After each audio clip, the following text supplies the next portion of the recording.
The boxing bell is going off like it's having a fit. Dirk has to stick a finger in one ear to hear what Rose is saying over the cacophony of booze and buckets being lobbed toward its center stage. He considers it all pretty fucking annoying, so he flips off the crowd and jumps the ropes. Always a good idea to abscond from the stadium before the customary show and riot hits full swing.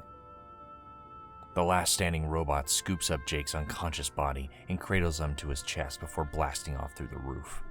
On the other end of the phone, Rose lets him know what's up. It's not so much what is up as what is down, the answer to which is proverbially me. I mean that both physically and philosophically, by the way. You're down philosophically? Yes. I'm not sure what that actually means. What doesn't it mean, Dirk?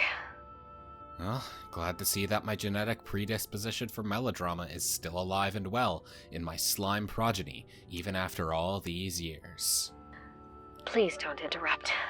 This is very important, and I'll need all the energy I can spare to sustain even a heavily monologic transmission of the relevant facts. I see. Forgive my brief, casual interjection into the conversation you initiated. Please continue. Thank you.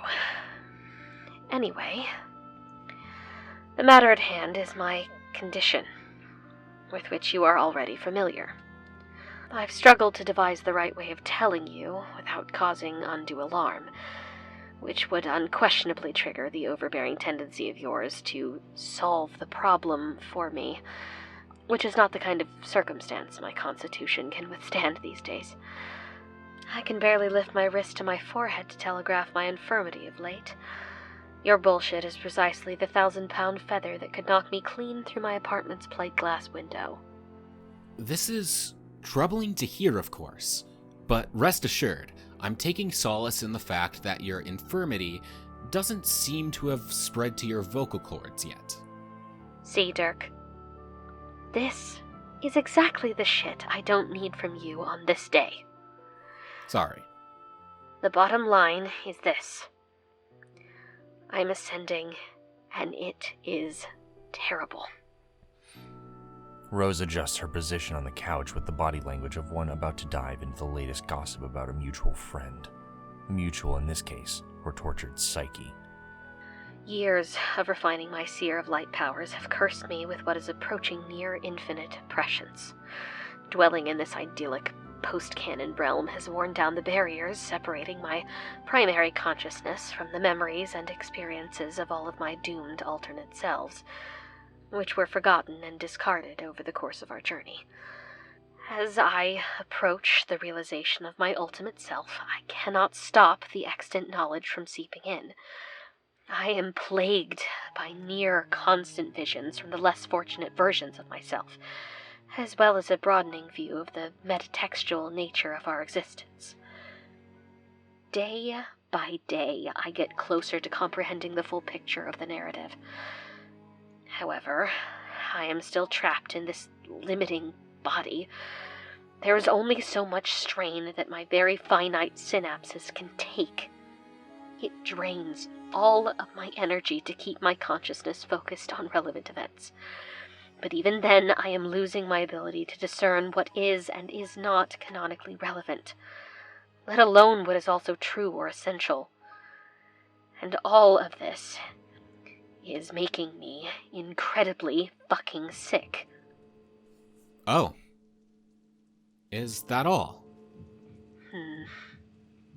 Well, in the spirit of full disclosure, same.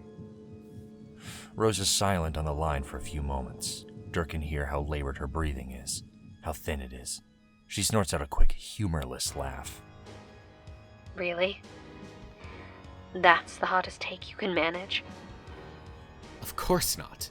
They haven't built the vessel yet that can withstand the temperatures of an atmospheric entry into one of my hotter takes, let alone the hottest. It wasn't a take. It was an empathetic admission towards my pitiable, similarly omniscience-stricken offspring. We are suffering from the same condition, Rose. She allows several rare conversational beats to pass in silence between them, to process the admission. We are? Sure. It doesn't sound to me like you're suffering much at all. Well, I'm not. I guess I used the wrong phrase. You are suffering from it. I am adapting to it. I already have, really. When were you going to tell me all this? When you were ready. So you have determined that I'm ready to receive this rather critical piece of information now, of all times? What distinguishes the present from the other moments you could have mentioned it? Were you waiting for the effects of my condition to become so unendurable that I finally felt the need to explain what was happening to me in full? Were you, in essence, waiting for a cry for help? Wow. Well, when you put it that way, it makes me sound like kind of a dick. But I guess it isn't far from the truth, either. Unbelievable. Look, it's not something you just spring on people that frivolously. Hey folks, just so you know, the boundaries of my awareness are coming apart, and now I know almost everything about everyone, everywhere. Also, the process should be tearing my body apart, but actually I'm handling it quite well. Thanks for the concern, though. Anyway, just thought I'd keep you all fucking abreast on my incomprehensible brain and all. Peace. Fine. You're a cagey guy. This isn't breaking news. I'm not pissed at you, I'm just so confused. Why aren't you suffering the same effects as me? There will be time to explain all this. Despite whatever appearance of callousness I've maintained in withholding this information from you, I actually do have your best interests in mind. I don't want to wear you out on this call. There's so much more to say, but it can wait. For now, I'll just mention that I've been alert to your problem for some time, and I've been devising a solution which should permanently remedy it without compromising the boon of your expanding consciousness. You have? What is it? Would love to tell you, but I've got some work to do. Why don't you stop by my studio later so we can hash this shit out in person? Right now, you should get some rest. Actually, I'm feeling oddly invigorated suddenly. I think I'm good for more exposition, if you are. Can't say I'm surprised, but no. Have I caught you at a bad time?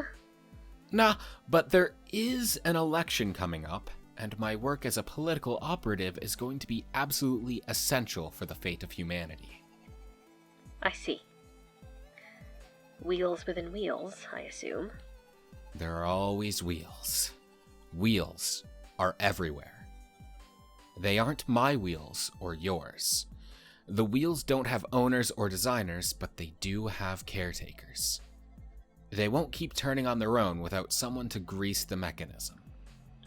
What a burden it must be to recognize oneself as the sole machinist of reality itself. It's a curse, but somebody's gotta do it. Save your strength.